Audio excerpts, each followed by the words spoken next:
All right. Good evening, everybody. Dr. Lisle, how are you doing? Good. Good to hear your voice again.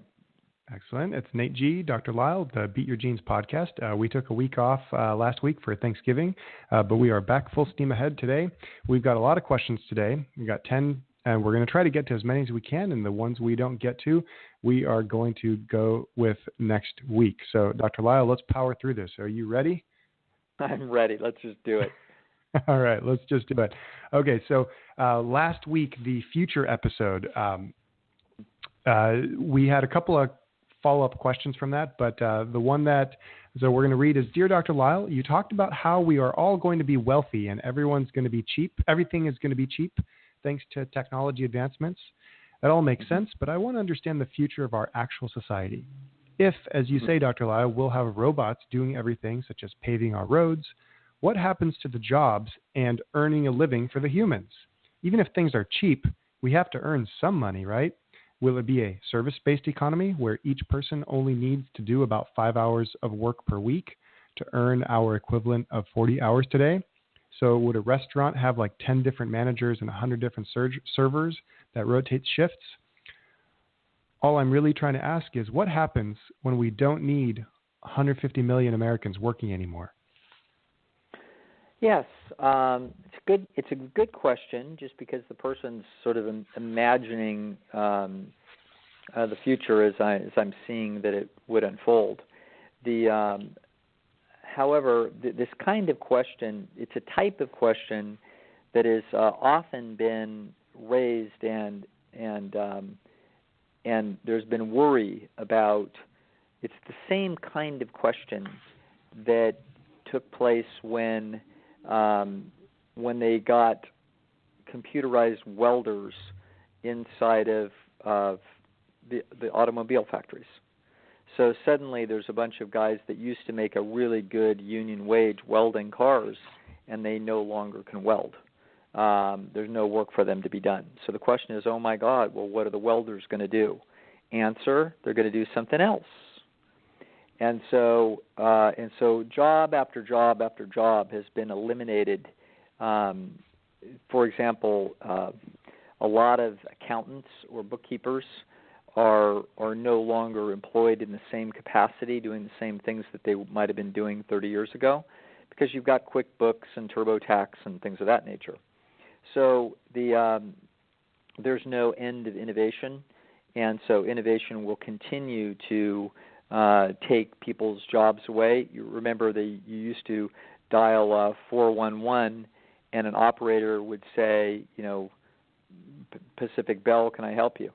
And then you're going to ask them to look up a number. And so that was a hugely expensive process that the phone companies had to provide for us back in. I mean, we got a lot of young listeners that don't know that even existed. So, but the point is that was a huge national job, was to be an operator for the phone company. So, of course, as technology continues to take over those jobs, they're going to go away, and then people do something else. Now, the people that are looking at this and saying, yes, but what else could they do? And here's the issue. The issue is that human desires are infinite, and that's something that the naive folks, and I'm not saying stupid, I'm saying naive, because the question here was naive. It's a naive concept that people only want X amount of whatever it is, because today it would be sufficing, whatever it is. So today it suffices us to have X number of square feet to ourselves, but we can see already that is not the case. We can see that when people can afford it, they bump it up to, a family of four starts looking at 1,000 square foot a human. Is kind of where it is that they looks like they're landing. We don't know if that's going to go to 8,000 square or 2,000 square feet a human. Maybe not. Probably not. Et cetera, et cetera. So now can we imagine what people are going to do? Not really. We couldn't have imagined 50 years ago or 60 years ago that so many people would be involved in making computers and servicing computers or writing software. We wouldn't have had a dream that the software industry would be the industry that it is today. So it's very difficult to imagine what the market, what human desires will emerge as important, even though we know in principle what they are, but we don't know how. A friend of mine who's all interested, by the way, a friend of mine is quite interested in sex robots. And so I come by this information honestly, just for everybody who's listening. And so it turns out, he keeps explaining to me that sex robots are on the verge of an extraordinary boom and revolution. Now, that wouldn't surprise me at all. So there will probably be... Can you say that it's kind of reaching a climax? Is that how you put it? Oh, that was good. Very good.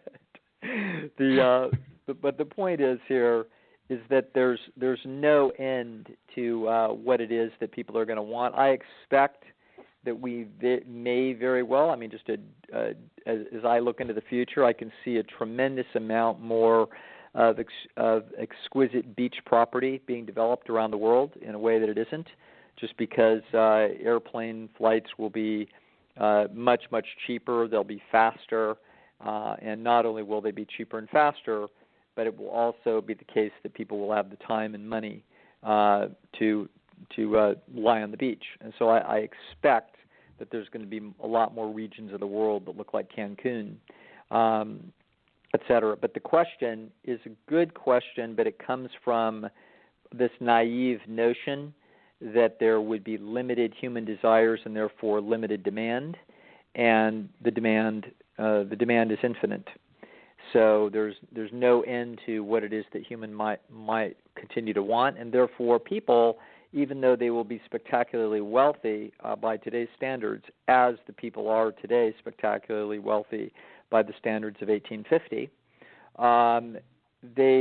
even though they will be spectacularly wealthy, they will still be wanting to satisfy a lot of their infinite material desires, and so therefore they will still be willing to work. Now, I think we're going to see that they're not going to be willing to work. Not very many people are going to be willing to work as hard as most people work today, just as most people today do not work nearly as hard as their grandparents were working in the factories of 1950. So there are people today that work very hard, but there are not very many of them. And most people are hanging around the water cooler. They're typing stuff on a computer. They're in an air-conditioned and heat-controlled office. They got a nice break for lunch. They hop in their beautiful car that is reliable. I mean, this is like unthinkable, by 1940 standards. And their biggest problem is making sure they try to not eat too many rich calories. That's insane relative to human history. So the problems of today are a joke compared to the problems of 50 or 100 years ago, and the problems of 100 years from now will be comical compared to the problems of today. People will not be working very hard. They will have a lot of time off. They will consider it a real annoyance to have to work 32 hours a week in order to have their 8,000 square foot house with a gorgeous pool with a robot that keeps it all perfectly clean, et cetera, et cetera, et cetera. So there will be problems and resource constraints and decisions about how to spend one's life in the future, but there won't be any lack of demand. So there also won't be any lack of supply of labor. There will be supply and demand curves intersecting at various wage rates for various problems of various pleasantness. There'll be a lot of people trying to make livings as dancers and movie producers and actors and singers, just like there's a heck of a lot more people today trying to make their living in music than there were 50 years ago. It's not even close. So you can imagine in the world of tomorrow, with increasing amount of ability to market to the entire world, that everybody that can maybe find a way in a genre to sell 30,000 copies of their little tune will be in their cool personal little studio with their little high school friends in their big fancy house, and they'll be pumping out music and trying to build their little coalition of a little few fans and try to sell those things for, quote, a lot of money. So this is the ideas of tomorrow, but there won't be any lack of things for people to do in order to try to make some money. And so circle back around to these sex robots. I really want to hear about that. Will there just be like a part of society that'll just be all about the pleasure trap, sex, salt, sugar, oil, drugs, alcohol, tobacco? I actually think that's true. I think that, and my friend's not a fool. He's a very sophisticated thinker, really quite a visionary in terms of he anticipated in a paper that he wrote more than 20 years ago the exact type of internet process that you see now. He imagined millions of little movie producers producing very short kinds of things, etc. It turned out he was absolutely right, and he was a lone voice, or pretty close to it, speaking along those lines. So now that he's looking at the sex robot trade, he says this thing is going to become phenomenal, and he very well could be right. So if there's some company out there that might need my attention in terms of a few dollars, it sounds reasonable. Safer for all parties involved. Sure. No human trafficking problems, no abuse. Right. Yes. Well, all sorts of things, and the ability of androids to learn to be responsive to a specific individual's desires. This could be really quite something. It's essentially a 21st century version of pornography.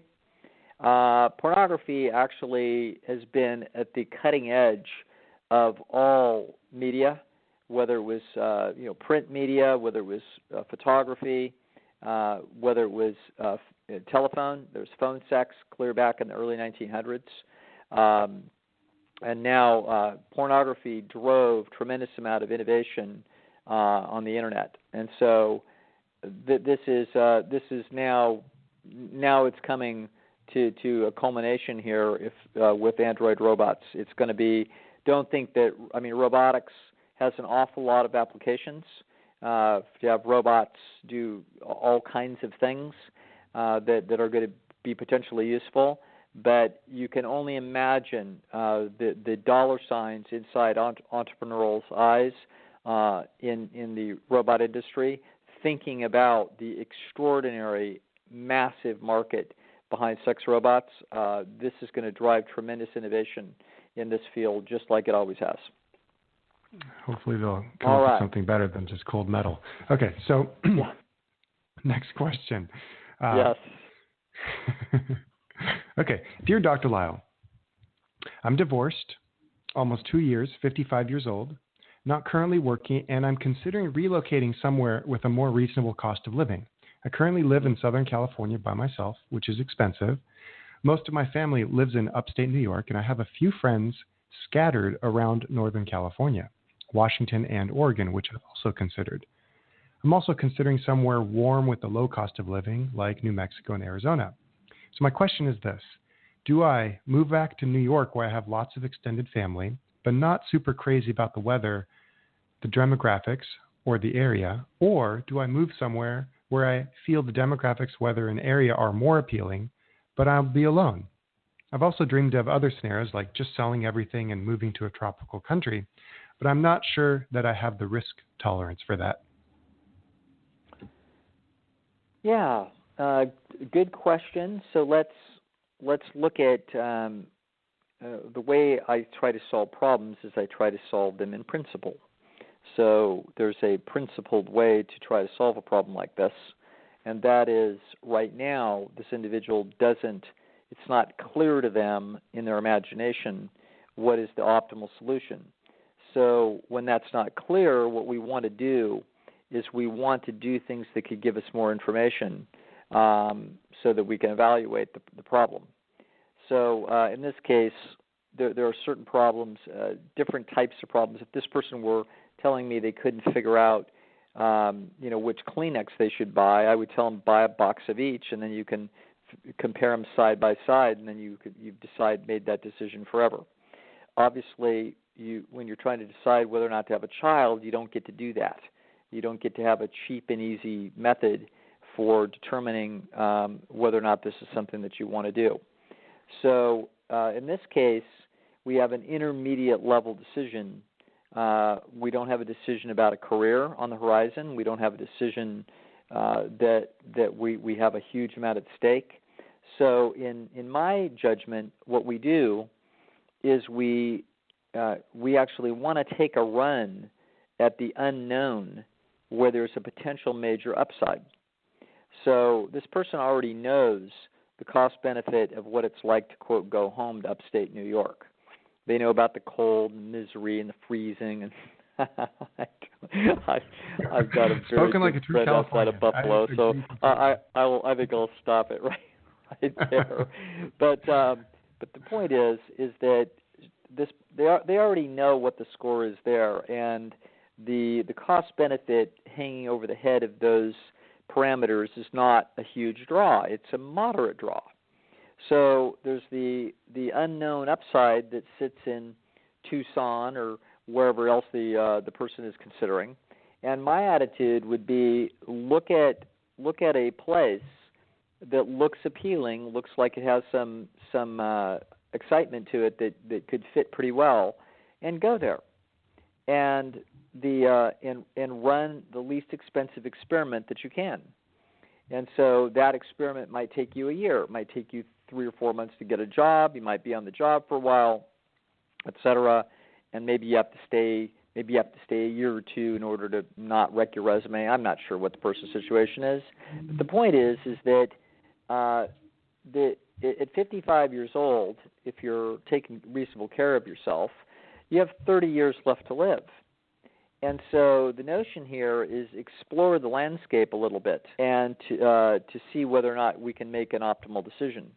So if you go to a place that you think has the biggest upside, and you go there for a year and you really dislike it and you're lonely and miserable and you really miss the freezing sleet, then by all means you can always fall back on a decision where you already know the parameters.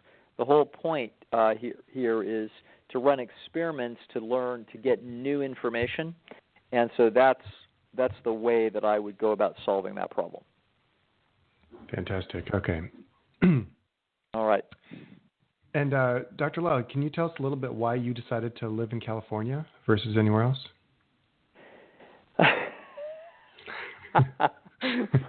Well, you try to step me into alienating a bunch of people. I'm sorry. I didn't even realize. I wasn't smart enough to pick up on. No, I've actually lived many different places, and so I can understand the appeal of a lot of different places. Notice how smooth and politically correct that was. I've lived in Idaho. I've lived in Oregon. Lived in Northern and Southern California. I've lived in Texas. I've lived in Virginia. I've lived in Maryland. So I've lived, a fair amount of places, and I dislike the humidity of the eastern seaboard, and I dislike the cold of the north. So that leaves the southwest. I dislike the dryness and heat of the desert and the look of the desert. So that puts me starts crowding me into Northern California. I figure there must be some very methodical, logical reasons. I was just curious about that. Right. So I know you're in LA, and I know that 7 or 8 million people out there like Los Angeles, but I grew up there, and I like a little more rain and a little more change of the seasons and a few more trees, meaning even 3 trees would be nice. So anyway, that's why I am where I am. Okay. All right, so our next question, we actually have a caller on hold right now, so we're going to get to that caller. So I've got a couple of emails from a lot of the listeners asking you to comment on the sexual allegations on the current news. So let's take the caller, and then we'll go to that question. Sure. Caller, what's your name? Where are you calling from? AJ, LA, and my question actually is on the sexual harassment in the news. Living in LA, I'm wondering what is going on with Hollywood. You know, the casting couch has been going on forever, and this kind of behavior occurs in other professions. But first with Bill Cosby, and then, you know, Harvey Weinstein, and then who was next? Kevin Spacey, Charlie Rose, Matt Lauer. Why is it taking so much longer for people to come forward? And it seems to reach a precipice now where everybody's coming forward from abuse that's happened years ago. So is this a good thing? Why is it happening? And why doesn't it happen in all professions? Why just Hollywood? Well, I think that those are good questions, AJ. By the way, I know who you are. I know where you live too. Welcome back, AJ. Let's see. I would say one reason why this is now rolling downhill in Hollywood is because remember what you're watching now. You're watching news, and the news is driven by money. So the news is all about how many eyeballs you can get on a station. And so news decisions are being run by analytics. So if it turned out that the most exciting thing was, you know, what Frisky the cat was eating today, that's what we'd be watching. So it's going to turn out that what's exciting for people are things that are deeply evolutionarily significant. So there are things that, for example, somebody's child was abducted in, I don't know, Prairie View, Texas, and there's a manhunt for some horrible human that did this. Now everybody's eyeballs are wanting to be on that, and that gets tremendous attention because that's striking the primal fears of parents that their child could be abducted, and because the human mind cannot grasp the number 300 million. It wasn't designed by nature to be able to actually catalog what that means statistically. People tend to think of the size of their world in terms of the village. Of, you know, they certainly are aware of what a few thousand people would look like because that's what's in their town. But they don't really see that many people in a given day. They might see a few hundred people in a day. So if a child is abducted anywhere, it increases their perceived probability that this could happen to their child, even though childs being abducted, after school are like incredibly rare. And so this is, but you wouldn't think so. So if you talk to the average mom or average 50-year-old or 60-year-old, they will think that this is happening vastly more than it was happening in the 1970s. The exact opposite is true. Okay, these things crime was much worse in the 1950s and 60s in this country than it is now. So crime is far less, and that's because there's many reasons for that, but one reason is cell phones and cameras and scrutiny, et cetera, et cetera. So people are under much more monitoring than they ever were before, and therefore that is a significant reason why there's less crime. People don't have that under their fingernails.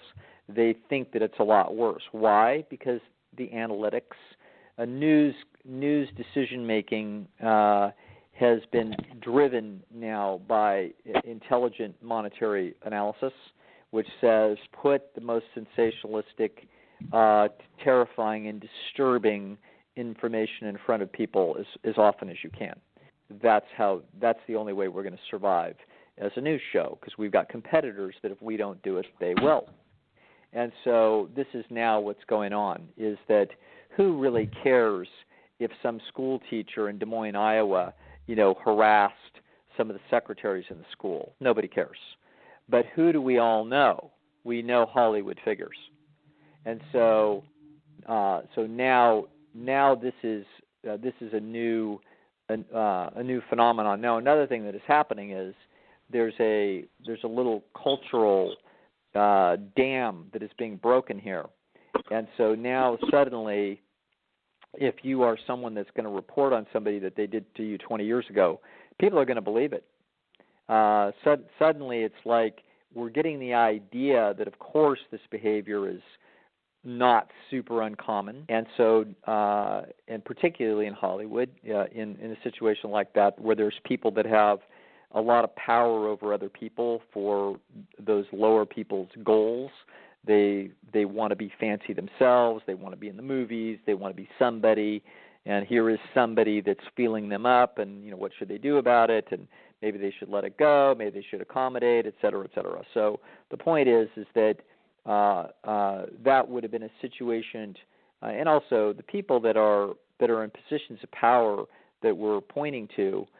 These are people that there's a reason why they were climbing dominance hierarchies. There's a reason why they were trying to be rich and famous, is because they had a lot of drive, and behind that drive, a lot of that drive was sexual drive, and so there's a reason. I think it's hilarious. Like, oh my God, that wealthy businessman is trying to hit on all these people. It's like, of course he is.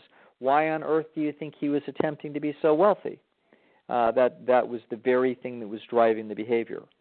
And so we're going to find out, as we obviously will, that over and over again the perpetrators in these situations are going to be male, and those males will be essentially attempting to execute short-term mating strategy, and they're trying to get it cheap, and they're trying to get it with the least possible fuss with the most attractive people they can. Now, I wouldn't want to paint all of this behavior with the same brush as the news media is now doing. So Bill Cosby is one thing, and somebody else that is has been found to felt up some of the secretaries on the staff and inappropriately ask them out and pressure them with their jobs. That's a pretty different thing, folks. My understanding is that unless things are vastly different than they're being told, Bill Cosby is a many multiple times rapist, and he has drugged people, not pressured them, not threatening them with their jobs. He has drugged women and then raped them when they're under the influence of date rape drugs. That's incredible. And that if that is true, anybody that ever pulled a stunt like that should be, in bars for many years on one count and for life on multiple counts. So in my personal judgment, that's completely different than somebody that said, "You either sleep with me or you lose my job, or you're going to lose your job."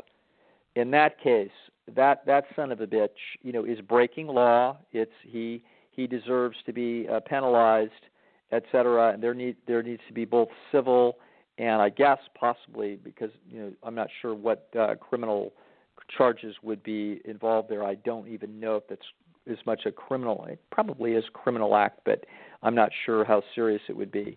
But certainly leave that person wide open to major civil litigation. But it's at a completely different level there. Now, this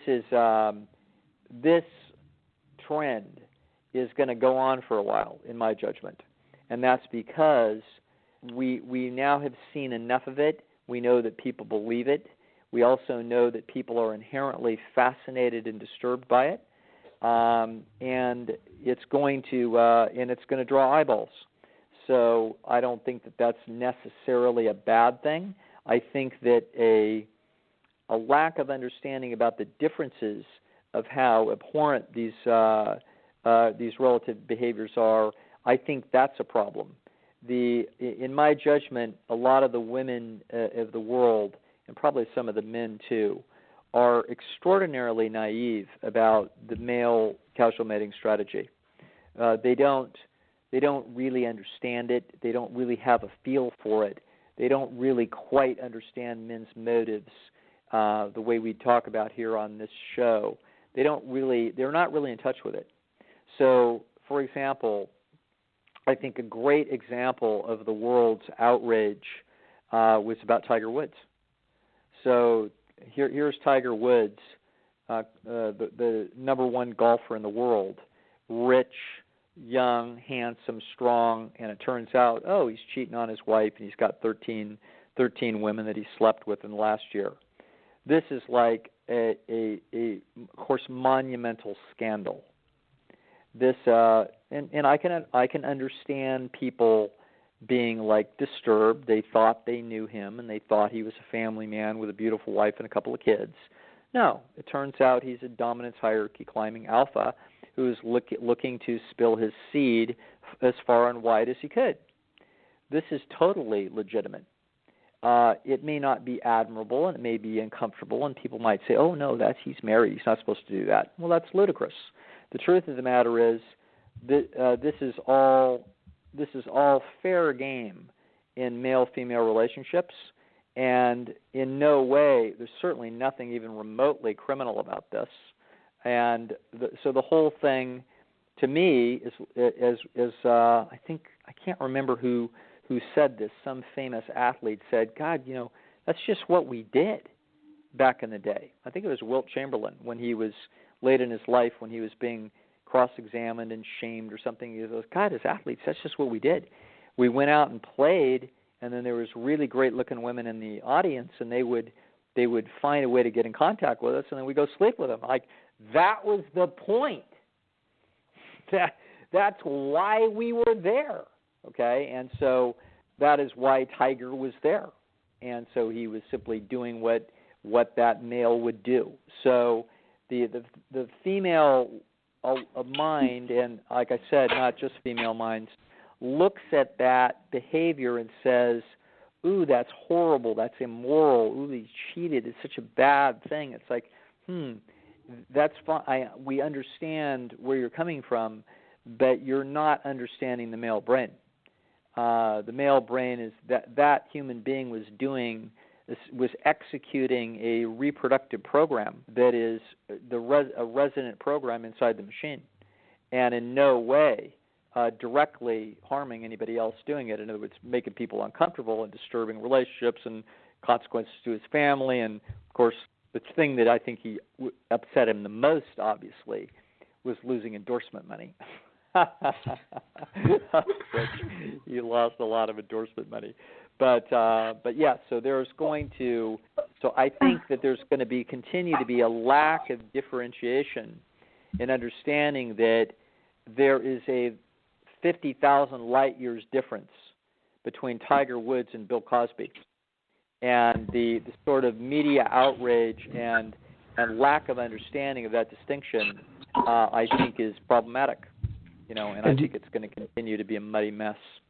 Do you think that there's a reason why everybody's coming out now? Is it maybe because television shows are getting less ratings because of the internet and all the free content, or is there some other reason? No, I have a feeling that I think you're seeing that. I think this is victims that are basically saying, "Hey, if I speak up, it's going to be believed," because it's not like there's been radio silence on this issue before the last scandal that was 4 or 5 months ago. No, there was a scandal last week, 3 days ago, 6 days ago, etc. It's like, oh my God, if it turns out that this is actually extremely common behavior to have been victimized in some sort of a way, then if I join my voice to it, I'm not out here by myself trying to say I'm a victim. There's going to be a lot of support. So I think that's a significant reason why that's true. I also think that there's undoubtedly going to be some profiteering. Some of the things I've heard have been kind of ridiculous whining. I'm not going to speculate. I'm not going to repeat what I've heard because I could have it wrong, and I wouldn't want to be dead wrong about this. But some of the things that I've heard people so-called complaining about some of these actors and people have been completely normal, run-of-the-mill, pretty reasonable behavior that might just be a little disturbing to somebody, but in no way would constitute any kind of an abusive situation. So unfortunately, anything that's sensationalist, there's going to be some profiteering and whining and grandstanding on the part of victims, And that's sort of unfortunate because there's going to be some legitimate victims out there and some pretty shitty people that it doesn't hurt them at all to be outed. And I think fundamentally this kind of process is probably a good thing because it puts celebrities on notice that you're not going to be protected by the press, and you're not going to be protected necessarily by governments and by the police or district attorneys turning a blind eye because you're fancy. That by God, you know what I mean. If you did something wrong, you're going to have to answer to it. So you better not abuse your position. Okay? Well, do you think it was okay? Like when Arnold Schwarzenegger was governor, he impregnated the nanny while in office. Do you think like that's okay? Totally fine. Completely. Really? Oh God, Oh. yes. What are we really looking at here? Arnold Schwarzenegger decides to, unless it was forcible, which of course my understanding it wasn't even remotely. So so Arnold Schwarzenegger decides to nail one of his maids when his wife's not looking. Okay, is this a crime? Of course not. It's not even remotely close to a crime. Is it a disturbing conflict of interest that is uncomfortable for people closely associated with his marriage, including his wife? Yes, of course it is. Okay, there we have it. So he makes his choice, and there are emotional consequences to people. But when you ask me, is it okay? Of course it's okay. It's a personal choice that he makes, and it's between him, his conscience, and the woman on the other side of this is the maid who decides whether or not she wants to sleep with Arnold, and the answer apparently was yes. Oh my gosh. Does it make? So I got a question. Does it make him like a liar or a cheater or something like that? Like what I hear these things thrown around is what's your take on that? Well, I mean, these are conflicts of interest between men and women. So this is an interesting discussion that we wanted into here. Yeah, the issue here is that people have sometimes a difficult time grasping the notion of conflicts of interest. So we would like to live in a world, in principle, where there are no conflicts of interest. So therefore, if there aren't conflicts of interest, then nobody's feelings are going to get hurt. Nobody's going to feel like their rights are being tromped on. Nobody's going to bloody anybody else's nose or take their property or kill them or fire them or anything else under the sun. Okay? But in fact, the world you live in is nothing but conflicts of interest. That every entity on Earth has it stamped on their forehead, my DNA is the most important thing on Earth. Okay? So in fact, any relationship is loaded with conflicts of interest. The only question is how we negotiate those conflicts of interest and how much cooperation we can have so that our best interests can be served pretty well. In a marriage, there are absolutely conflicts of interest. Who's going to feed the baby? Who's going to change the diapers? Who's going to go to work? Who's going to clean up the mess of the spilled milk, almond milk? Who's going to do this and who's going to do that? And wait a second, when are we going to have sex and how are we going to do it and who's going to do what? And in the movie Pulp Fiction, Bruce Willis' character and his wife, they're talking about who's gonna do oral sex, and she says, "You first." Okay. So the point is, conflicts of interest are everywhere, and so how people negotiate those conflicts of interest and the consequences to those negotiations are going to be to varying degrees. There's going to be varying degrees of discomfort. So Arnold had a conflict of interest with whom? With his wife. And the conflict of interest was Arnold, by being an absolute epitome of an alpha male, by the way, who I have to tell you, Maria Shriver would have been difficult for her to have missed that fact, in case anybody was paying attention. Now, let me see. When I select Arnold Schwarzenegger as my husband, what do I think some of the consequences of this are? Do any other women find him sexually attractive? Gee, no, I think it's just me. I don't think I have any competition. Now, so Maria Shriver selects Arnold Schwarzenegger to be her husband. Okay? And Arnold, because he's in love with the girl, ostensibly, and not just a dominance hierarchy climbing alpha that wanted to be part of the Kennedy clan, Arnold, in principle, was in love with Maria Shriver. So he's willing to stand between God and everybody and say, yeah, I'll love this one forever and be faithful. You got to be knowing he was biting his lip. Okay? Maria had to be knowing that he was biting his lip. But he did it. And so they're married, they got a couple of kids, but what's going to happen? What's going to happen is the default programming of an alpha with phenomenal resources in the mating world. And so what's going to happen? I assure you that hot little maid wasn't the only person that Arnold nailed over that 25-year marriage or whatever it was. And you have, of course, Maria wouldn't have dreamed that this was the only person. So the only thing embarrassing about it was he impregnated the woman and kept the maid right there in the house. Now that, I got to tell you, it's one thing to nail the maid, knock her up, and then send her to live in Santa Maria, in her own nice place, and nobody has to know anything about it. But to have her right there and have the kid raised right there where the kid starts evidencing cues that look like Arnold, that is pretty incredible. That guy, I don't even know what to call that, but I call it fundamentally stupid, but I know the man isn't stupid, so I kind of don't know what to call that. Lower conscientiousness, maybe? Yeah, there's a screw loose in there somewhere, and I don't know what it is. Okay. If that had been me, that maid would have been living in Miami. But that's how that goes. All right. Okay. That is all helpful, AJ? Yeah, I just Googled her. She doesn't seem all that hot. Who? The lady he impregnated.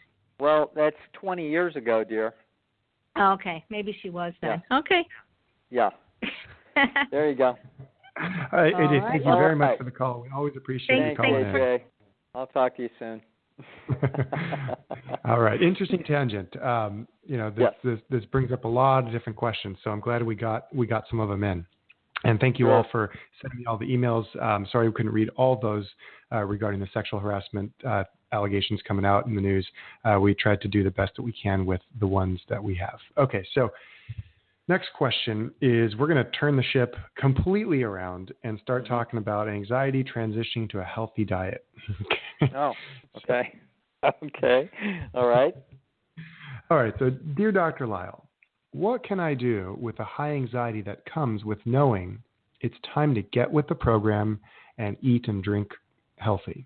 There's been times in my past when I acknowledge what I need to do, but just that acknowledgement leaves me to go overboard knowing that I won't be able to have something anymore.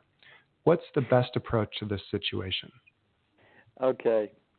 First of all, the person's feeling trapped, like they're about to be shoved into a steel cage, and that they're never going to be able to get out. So they better grab every bit of pepperoni pizza that they can get before they face the music. Now, the right way to do this is quite different. The right way to do this is to look at a healthy change in your life as, for example, a 60-day experiment. So not some cheesy little 30-day experiment that isn't going to accomplish very much, but a 60-day experiment is going to accomplish quite a bit. And so in 6 weeks, Rocky trained for fighting Apollo Creed, for goodness sakes. So in 60 days, you can get an awful lot done in terms of your health and fitness. Now, the other thing that I want people to be doing is to be focusing on a little bit different part of this process than they might normally even be thinking about. What I'm concerned about is the self-esteem mechanism. I want people to understand that the self-esteem mechanism does not work the way human beings intuit that it works. People's intuition, people are very confused about how self-esteem works and what it is and what its purpose is. In other words, you're not going to get this story straight out of psychologists or the media or anybody else under the sun. The self-esteem mechanism is a very specialized device for an internal audience to be observing your behavior and actually sending signals to you, or what I'm going to call the self. It's as if they are people outside of you watching you and then sending you esteem signals just as real people would send them to you if they were watching you. And in fact, when real people are watching you, if they watch you work very hard, they will send you esteem signals. And they will say, wow, you're really working hard. Okay, that's a heck of a job you're doing there. And yourself will like that because yourself is designed by nature with an esteem meter, and the self is actually sensitive to cues from other people that are signaling that they esteem us as they observe our abilities, accomplishments, etc. Now, with respect to healthy living, other people aren't watching. The only person that's watching is the internal audience. The internal audience is effectively not you. It's effectively an outside entity. Now, it resides inside your brain. It's dedicated neural tissue to providing a virtual reality experience that other people are watching you. And so, and it will send you esteem signals just as other people would send esteem signals. And so it's actually there to guide your behavior in a way to make your behavior more competent, so that it's giving you feedback, so that when you become more competent at being able to display successful behaviors, competitive behaviors, then other people will applaud you and want to mate with you or be your friend or hire you or whatever it is. So you intuit when you're headed to try to do things more healthfully and try to maybe lose weight and get more fit, that if you start to put out some effort, you know you're not going to have any major metamorphosis in a week. And so if you're not very motivated, and you're realizing, I'm not going to have a major metamorphosis in 3 weeks, so I'm not very motivated. And you aren't. In other words, you're not going to have esteem signals coming from other people anytime soon. And people also intuit that the self-esteem mechanism is essentially what other people think of them. In other words, it's sort of something that was implanted into me by my parents and my whole upbringing and all these negative thoughts that I have about myself and all that sort of jazz. It's a notion, it's a sort of a hybridized, unclear notion that self-esteem is a result of your entire track record and history and all the little bumps and bruises and defeats and rejections that you've had all piled in and wounding your soul, as well as how it could all turn around that if you did something great and then other people suddenly gave you heaps of adulation, and then you'd be victorious, and then it would be fantastic. And that's the only way to really resurrect your life and make it a great experience, is to do something fantastical where you have this great victory. This is just simply not the way it works at all. And yet this I'm describing the intuition that people have about this. Truly, the biggest insight of my career is that the self-esteem mechanism is dynamic. That's why my website is called Esteem Dynamics, and that's why that's going to be a major component of the title of my book, is that what I'm really interested in is esteem dynamics, because esteem dynamics is in fact the core of human happiness. The vast majority of human happiness is all about esteem signals from other people. And so understanding how to shift those signals is central to understanding the mechanics of how happiness works. The most fundamental component of human happiness is not actually esteem from other people, but it is the process of earning the esteem from other people. And the process of earning the esteem from other people means the skill development and accomplishment that takes place outside of their vision. And the skill development and accomplishment that takes place outside of their vision will be observed by exactly one entity, and that will be your own internal audience. The problem is that when you begin, the audience is not impressed. And when you start and even you put in some repetitive efforts, it is not impressed.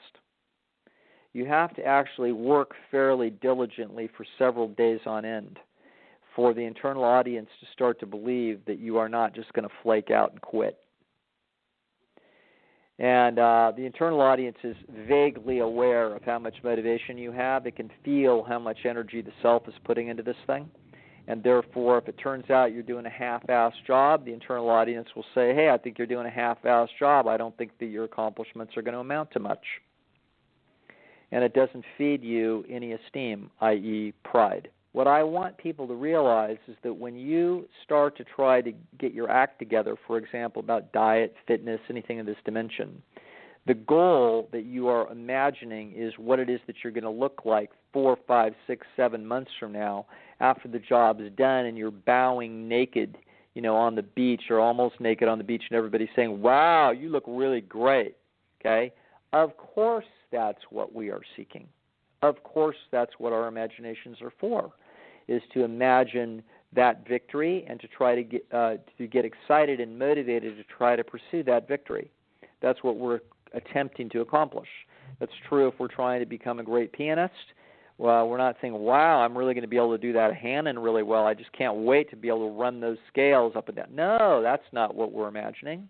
We're imagining playing Marche Militaire in front of an audience, in front of 4,000 people screaming, our name afterwards. That's why we become a concert pianist.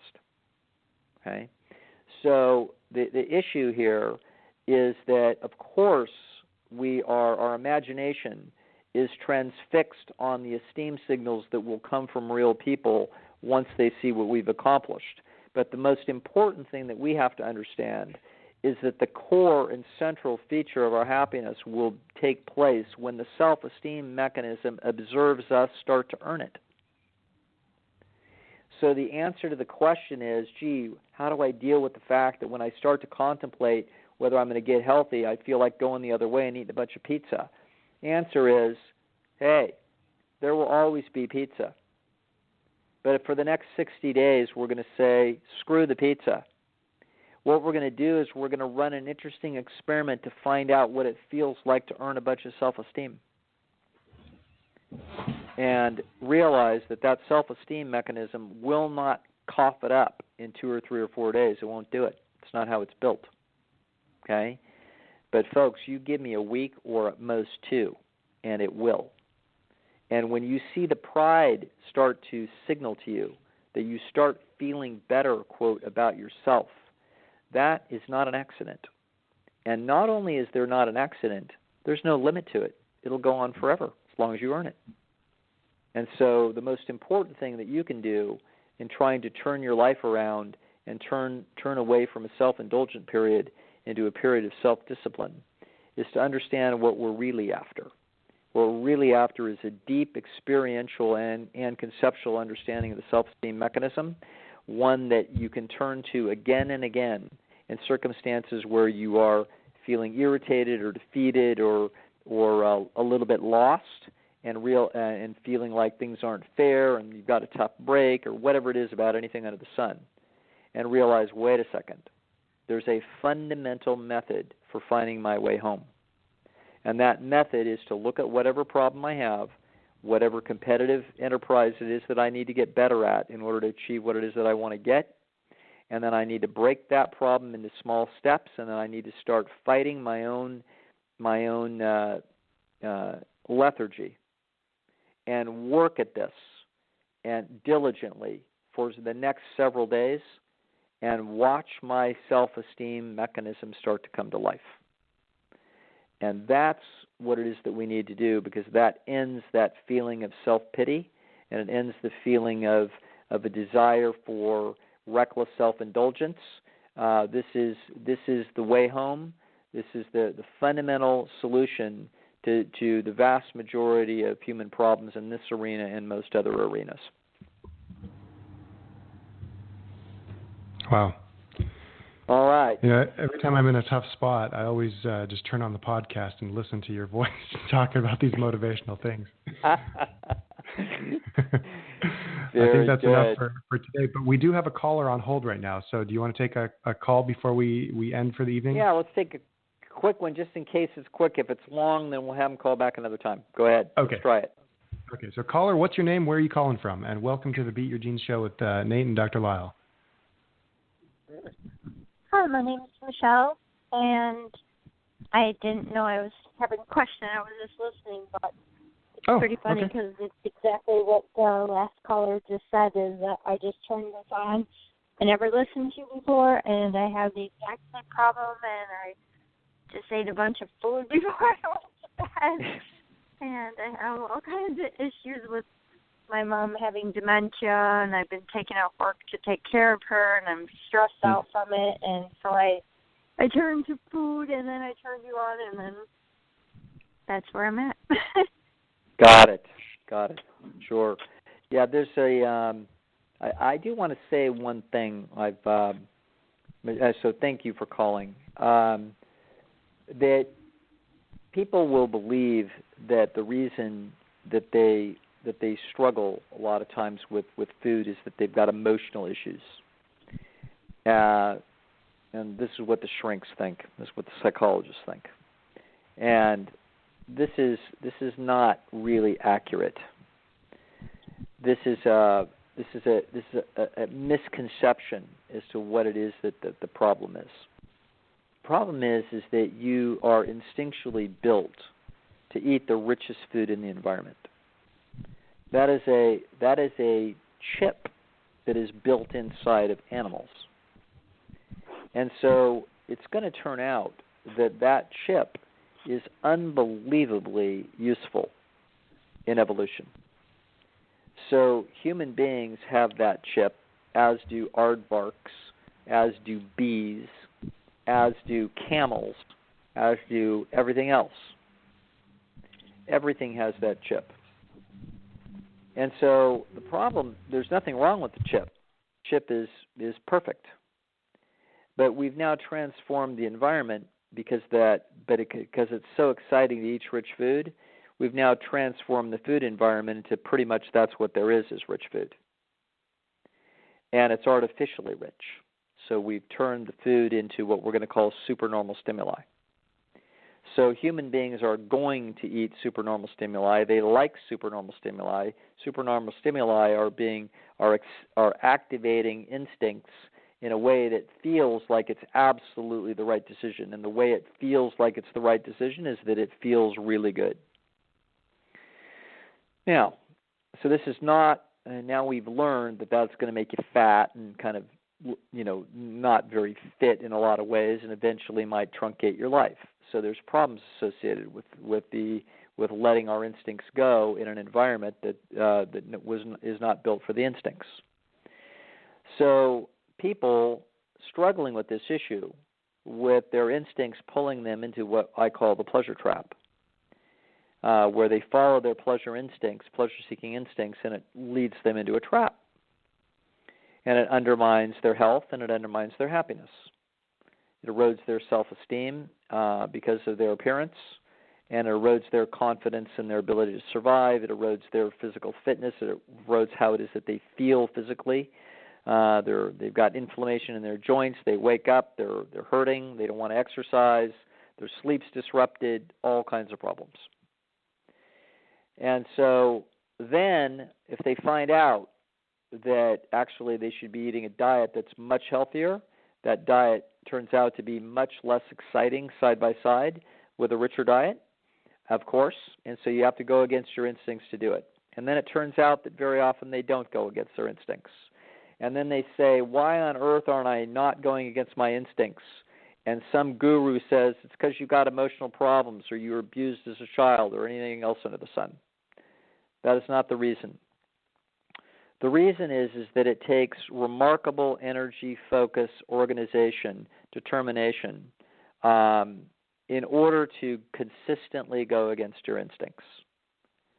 And even if you have the personality and the motivation and the circumstances that would enable that to be possible, then it turns out that if you get a little bit stressed and you don't have as much time and you've got extra burdens that have been thrust upon you, or some things have changed in your life and you've got a new relationship, so you've got a new boyfriend or a new girlfriend or a new boss and a new set of demands, suddenly this will kick you out of the groove that is necessary to make this happen consistently. Okay?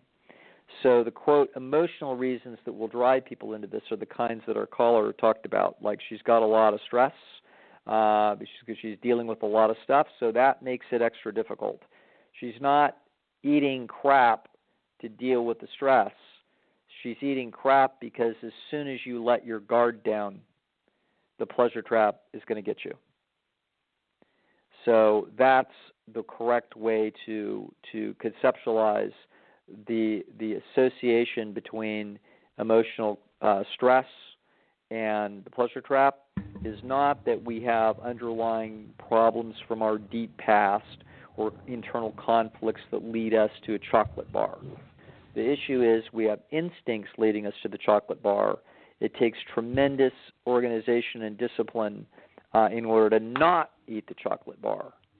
And as soon as some of our resolve is attenuated by our life circumstances and our energy is decreased, then we will often fall into the pleasure trap. So that's actually the situation.